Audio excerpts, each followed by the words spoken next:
Here I am in Bath, overlooking the River Avon. You can see the hills tapering up, and the Bath stone, that honey-coloured stone, is all very popular all around the United Kingdom, quarried nearby. And then, yeah, the River Avon below that flows through Stratford-upon-Avon as well. And here's Poultney Bridge, the less picturesque side of it. Poultney as in the surname of the Earl of Bath.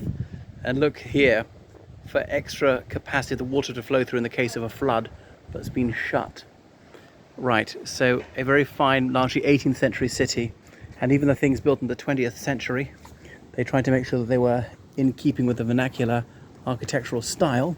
No skyscrapers to spoil the skyline, and all roughly the same colour, a little bit like Bath stone. Portland stone from another place in southern England, that's also very popular. Portland not too far away.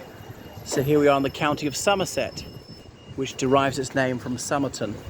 Not the county town, curiously. Frome is the county town of Somerset. So we're in southwest England. We come up from Somerset where the cider apples flow. Okay, and that is the back of the Guildhall, as in the City Hall. So, so you can get married in there, register at birth, marriages and deaths. The election office, they don't do counts for elections anymore, it's too small. So the place overrun with tourists, and there used to be even more. They're not allowed to go up and down certain streets around the Royal Crescent. They say it was just chocker with them. You see open countryside not far beyond. So it's idyllic weather, you know, the best you're ever going to get in the British Isles. And look at those Corinthian columns right at the end of the street.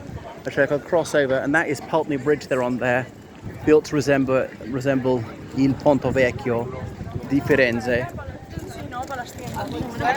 So coming on to the Grand Parade, not the Grand Parade in Cork, alas and alack.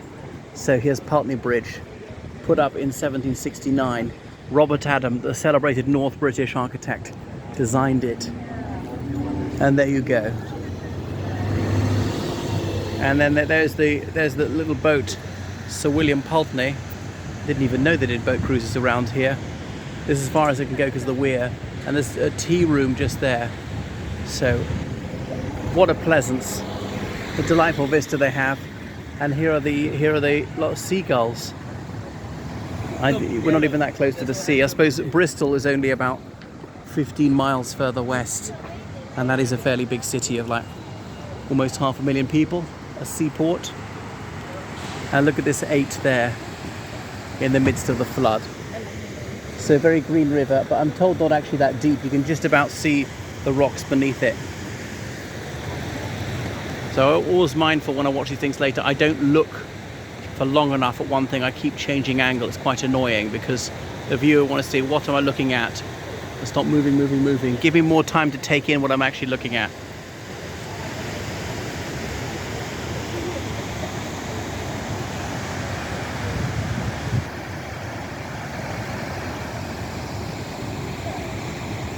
And another bridge over there, always come over there on the bus, so the tourists are in the Roman baths. Oh, sorry, go ahead. Anyway, this is the market at the back of the Guildhall. The Bishop of Bath and Wells set it up many centuries ago. Well, sort of got a charter for it. It had already been going since time immemorial, so they claim. So there's Wells, the smallest city in England, not very far away, got a cathedral there. So the Bishop of Bath and Wells is unusual being a bishop with 2 cathedrals.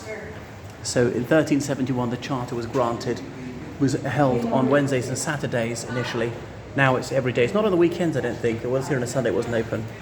Okay, selling all sorts of things. It was a big wool town. There are loads of shepherds around here. It's not very good for arable farming, so they had lots of sheep and so on. Okay, so various rules about it. But this is 1776, this building. Selling all sorts of toys. Oh, food for little birds and so forth. A barber shop. Well, I had my follicles trimmed. And look at all these lamps. And there used to be butcher's shops here as well. So they had to finish skinning the carcasses by 9 in the morning and so on. Okay, all sorts of cards. Greetings cards. A greasy spoon. And for all your flag needs. Okay. and a little cafe. I like boutique ones. I've got to support the small family-owned businesses. And look at this, all the signs. Kiev, one of the few ones with a flag on it. And this Poultney Bridge says 2 minutes, was not even 2 minutes, rather than the distance. It says a time. And coffee here, what I've not tried their coffee. Jeans and so on. The cheesemongers. Look, a leather workers doing belts. So all your flagellation needs are furnished just there. And what are they selling here? Oh, string or thread or whatever it is. And little mats. Surprised these places survive. And they buy second-hand novels, but they've got to be in good use. I mean, I always bite my books and underline things and circle things, so they wouldn't buy any of the volumes that I've been perusing. And so it goes on. Okay, so we've almost seen the whole of the Guildhall. And this little confectioner's there. And then we should be coming out into one of the main streets again. What are they selling here? Beads, trinkets, accessories. A nice little shop. To make it really old-fashioned, why don't they shop with the double P and the E? Flat caps. Can never men work out with me working class or upper class, these things. Samosas and badges and such like. I like them not. Okay, and there's a skylight. So coming out onto the street beside the Guildhall, and look at these very retro floral print dresses they're selling. Caftans and so forth. Densely, then they just start all merging into a big net. So a donation box for doggies. RSPCA, the Royal Society for Prevention of Cruelty to Animals.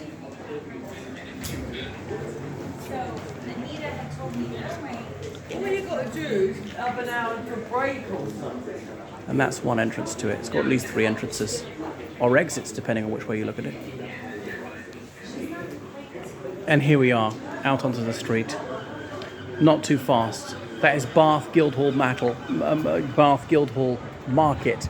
Always slurring my words. Cafe Nero, I've got my loyalty card. And this church I was filming yesterday. So, if we go across the street, you will see this noble prospect of Bath Guildhall. And you'll see what an estimable city it is. Small city of only 100,000 people, represented by Weir Hobhouse, MP, a Liberal Democrat, alas and alack, German originally, now British citizen. And there functioned as a court of law. You see the goddess of justice with the scales of justice, her sword ready to smite the unrighteous. And look at these amphora and so on. Coat of arms of the city way up high. Don't know what you call that triangular bit. And these Corinthian columns, okay? Is it 3:8? Has it got the golden mean? These ratios? They're the ladies there in their gypsy skirts, stepping into the Guildhall Market. Society Cafe is a chain of them. I also found it in Cheltenham. I thought a society like as a club. I was faintly annoyed when I found it's not a society.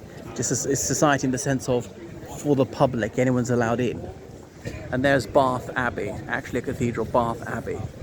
Okay, and the cross of St. George fluttering aloft in this cooling breeze. And that is the main entrance to the Guildhall. Do you know what you call that effect? A sort of aero effect with the little holes in the stone on either side. It's moss grown in places. But anyway, the stone's not filthy. And look at these beasts above the door. What are these little statues there? But they don't have them on the other door and the other wing.